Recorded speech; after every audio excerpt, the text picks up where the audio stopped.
There's one unique piece of QAnon lore that I find particularly interesting, given the sheer insanity of it. The allegation that there's an epidemic of the Democratic Party using a substance called adrenochrome to extend their lives.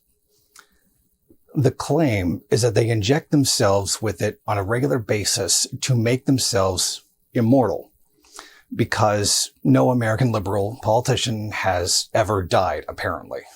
To make this sound even more ridiculous, allegedly this is the basis for the entire child trafficking ring conspiracy. The story is that the Democrats steal children worldwide and torture them to produce this substance.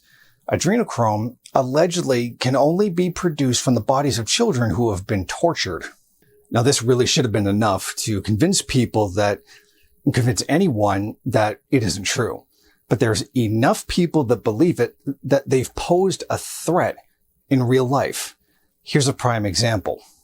Remember the whole Comet Ping Pong Pizzagate thing? This was fueled by the conspiracy theory. If you'll recall, in 2016, WikiLeaks published emails which included those of John Podesta, Hillary Clinton's campaign chair. There is the belief that some of the emails contained coded messages that connected several high-ranking Democratic Party officials and U.S. restaurants with an alleged human trafficking child sex ring.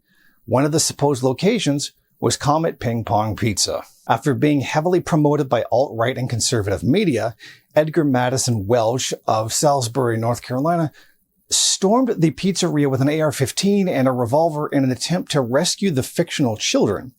No one was killed or injured, but one employee was badly frightened. In 2017, Welch pleaded guilty to federal charges of assault of the dangerous weapon and transporting a firearm over state lines. He was sentenced to 4 years in prison. This adrenochrome conspiracy has real-world consequences, as do many conspiracy theories. This has been even more horrid when we look at the history of such accusations of satanic, life-prolonging rituals. This using children's blood for nefarious purposes has deep anti-Semitic roots. Much of these trace back to the blood libel promoted by the Nazis in the 1930s. Their claim was that Jews sacrificed Christians in order to use their blood in the performance of religious rituals, and other such nonsense. At least according to Wikipedia, the accusations often assert that the blood of Christian children is especially coveted, and historically, blood libel claims have been made in order to account for the otherwise unexplained deaths of children. In some cases, the alleged victims of human sacrifice have become venerated as Christian martyrs. It goes back even further, with incidents such as the Italian city of Trent, who in 1475 burned their entire Jewish community at the stake and forced them to falsely admit that a 2-year-old boy named Simon who'd gone missing had been abducted by them. They were tortured into confessing that the boy had been sacrificed and his blood used to bake matzah. All history aside, what exactly is adrenochrome? Adrenochrome is a chemical created by the oxidization of epinephrine, also known as adrenaline. Epinephrine is a hormone, a chemical agent used to signal changes in the body. Your body produces it to primarily carry out the fight or flight response. It's used as a medication to treat many life-threatening conditions. It's also known by the names adrenazone 1 and pink adrenaline. You've probably seen one of these before. It's an EpiPen. It's a quick jab epinephrine to treat life-threatening allergic reactions. It's the same stuff. In 1954, researchers Abraham Hoffer and Humphrey Osmond suspected that adrenochrome played a role in schizophrenia.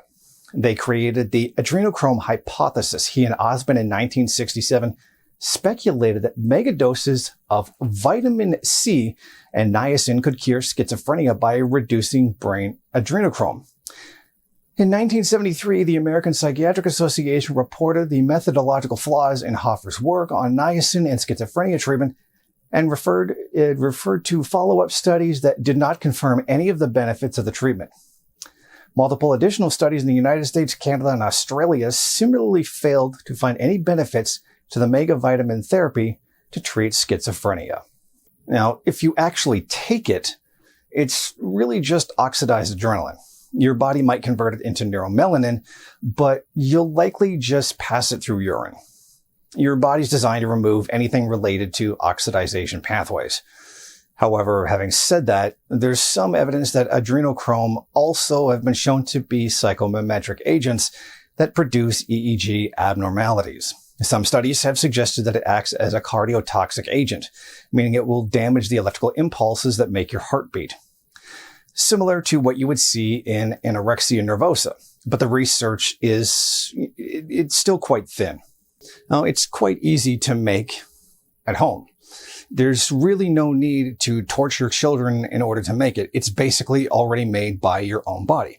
And for obvious reasons, I can't tell you how to make a potential psychedelic drug in a YouTube video.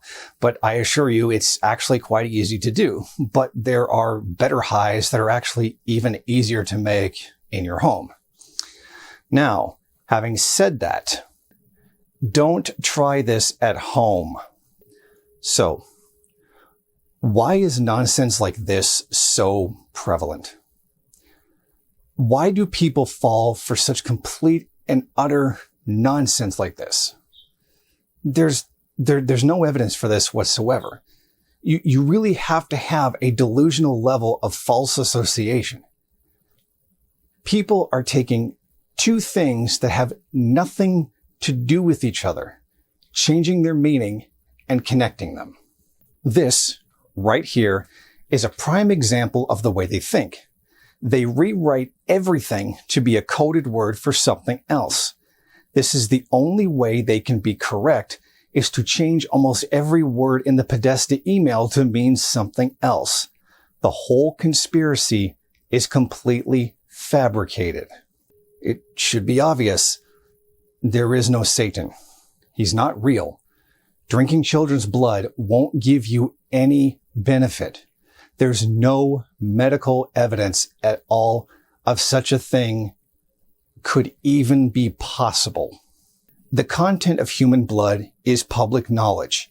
You can just pick up a medical textbook and go through it and see what chemicals do what to the human body. You can get a biochemistry textbook and see the effects of chemicals and compounds on the body. As clear as day, see there is no way drinking children's blood can give you eternal life. That is not how the body works. That is not how aging works. Now, these conspiracy theory people do overwhelmingly tend to be Christian, specifically the QAnon people who tend to believe this particular conspiracy theory. And they're also mostly evangelical Christians, so I could say they believe Jesus when he said, according to John 6, verse 54, "Whoso eateth my flesh and drinketh my blood hath eternal life, and I will raise him up at the last day." But instead, they're going to go on to a conspiracy theory blog called Gateway Pundit and take everything they say without evidence as absolute truth. But why? Because they can't handle the fact that capitalism is a god-awful, inhuman system. Yes.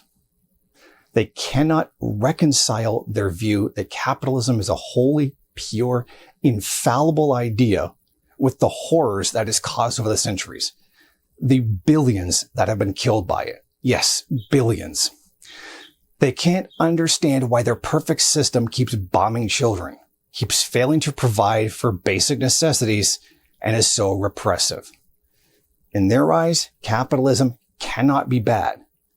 And the people who they voted for cannot be bad because by extension, they be bad people.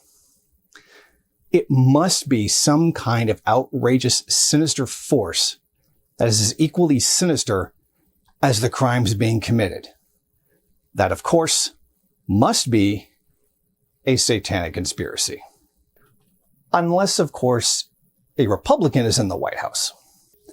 Then the people being bombed are labeled as the satanic conspiracy, a constant stream of devil-influenced godless commies or Islamophobic nonsense war on terror garbage.